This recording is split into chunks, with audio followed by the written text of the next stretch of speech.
Grandmother's Pigeon by Louis Erdrich, illustrated by Jim LaMarche.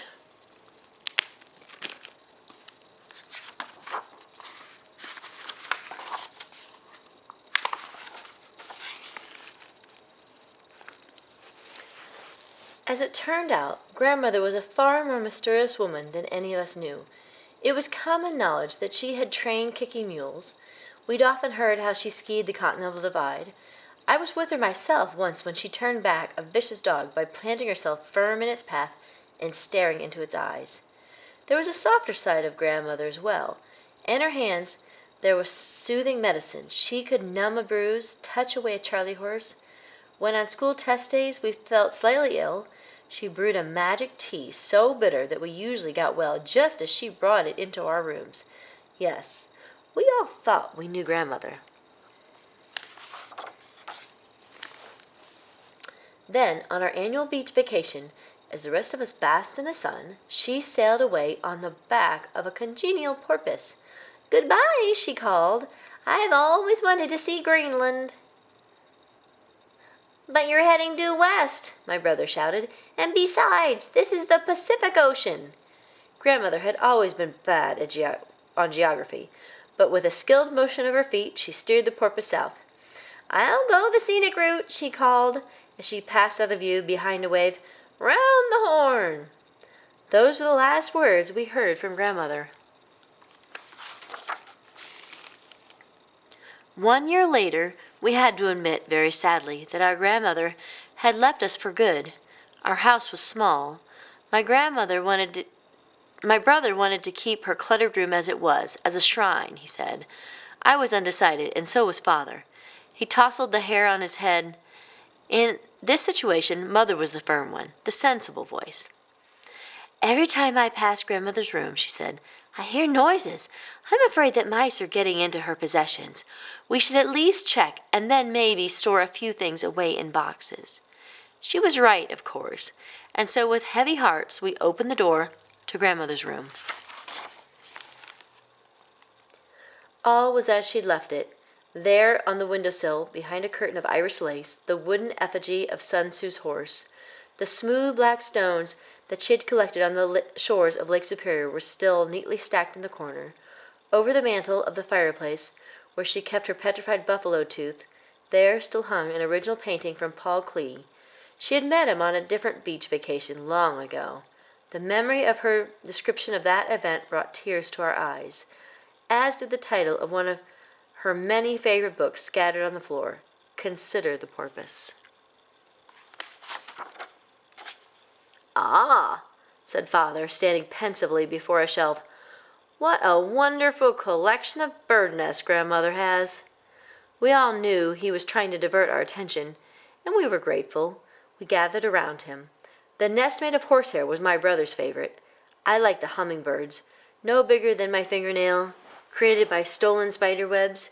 There was a nest of sticks and yarn, a swallow's nest, the sack-like nest of a Baltimore oriole, a goldfinch nest, cunningly woven of milkweed floss and strips of birch bark, and one of rough twigs that contained 3 eggs. "How peculiar," said Mother, taking the nest into her hand and nearly dropping it in astonishment when one of the eggs began to hatch. Cradled in the warmth of my mother's fingers, the other eggs began to tremble. Soon tiny beaks had peeked through, and to our fascinated surprise, 3 hatchlings lay before us. "An open window?" Father said, a little wildly. "A bird must have flown in." But upon checking, he found every sash shut tight.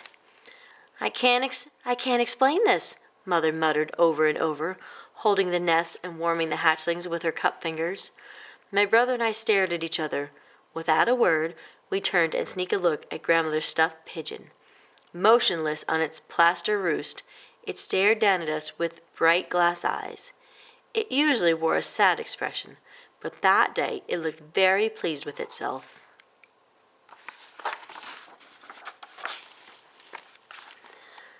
Sometimes at night I thought I heard it softly cooing, but that may have been the pigeon squabs, too. They grew quickly in Mother's care. She read all that she could find about pigeons. From an eyedropper, she fed them a food that resembled pigeon's milk.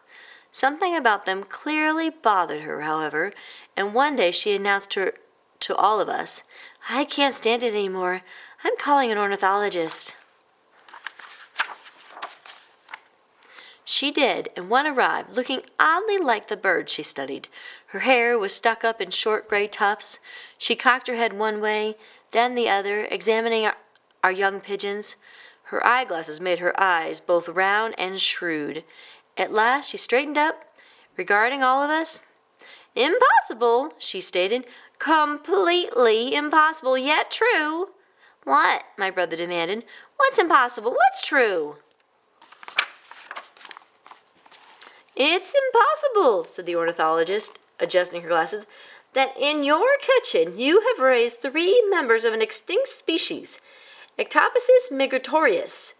These are passenger pigeons. Once upon a time, these birds were so abundant that they traveled in flocks that took 3 days to pass overhead, 300 million birds per hour. Their nesting colonies sometimes stretched 40 miles long. They seemed limitless as leaves." Her face took on the same grim and sadly surprised look that grandmother's pigeon usually wore. "The lesson they teach is this: nature is both tough and fragile. Greed destroyed them. They were killed for food by the millions, and their nesting trees were burned. The last known pigeon, whose name was Martha, died in 1914 in the Cincinnati Zoo. That is, the last pigeon that we knew about. When reality at last sinks in, I shall be in shock. I shall have to sit down. Perhaps I shall sit down now before I fall over. Have you got any tea?" In his eagerness to help, our father brewed a cup of grandmother's bitter medicine.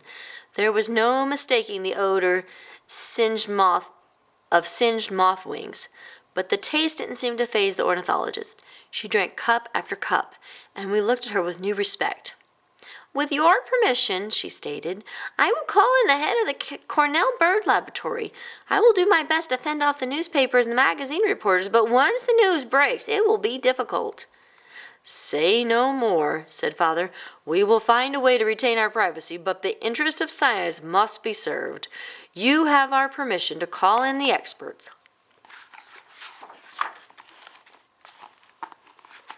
What happened during the next week was exciting but exhausting.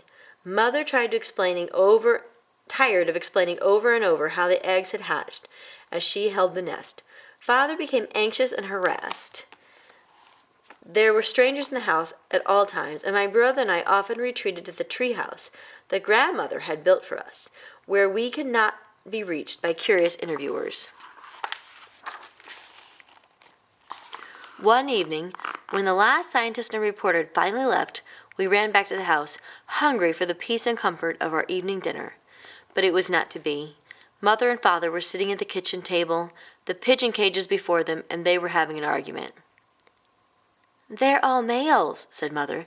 "The ornithologist said so. She told me, confidentially, that there is no hope of reestablishing the species, none whatsoever. What happened in this house is a fluke, a miracle." "And yet," said Father, "shouldn't they be studied?" "But then they would be caged for life," said Mother. "It seems unfair." "I see your point," said Father. "I, too, have grown attached to these birds." We all regarded the pigeons in the cage. The 3 looked back at us. Their expressions were dulled and weary. They didn't hop about or ruffle their feathers. They didn't gurgle, hadn't the strength to coo. Their listless eyes changed Father's mind completely. "They look tired. If they are not set free soon," he said, "well, I worry." "Say no more," my brother answered, looking hard at me, and I knew that night we put into action the deed we had planned.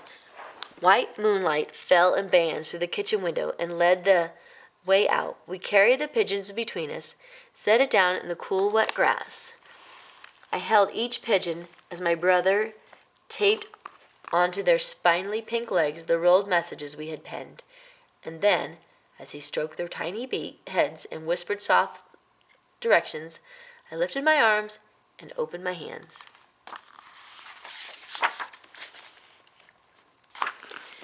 The escape of the pigeons infuriated many. Our birds were reported heading north, and then all trace of them was lost. There was talk of prosecution. Father stood firm and said we had done nothing to apologize for. Even the ornithologist, who had become our friend, declared that the right thing had been done. Mother smiled at my brother and me, and she brushed our hair with fingers touching lightly. Several weeks passed, and then one day a lime green envelope fell through the mail slots beside our front door. My father recognized the writing. He opened the letter with quick and eager fingers. Hastily, he unfolded a piece of pale green paper. Thank you for your pigeon messages, my dears. Actually, I've just arrived. It took much longer than I had planned. I had to change porpoises 3 times and catch a whale. I do apologize for not writing en route, but I simply found myself too busy. Greenland is interesting, the people friendly, but I miss all of you and home.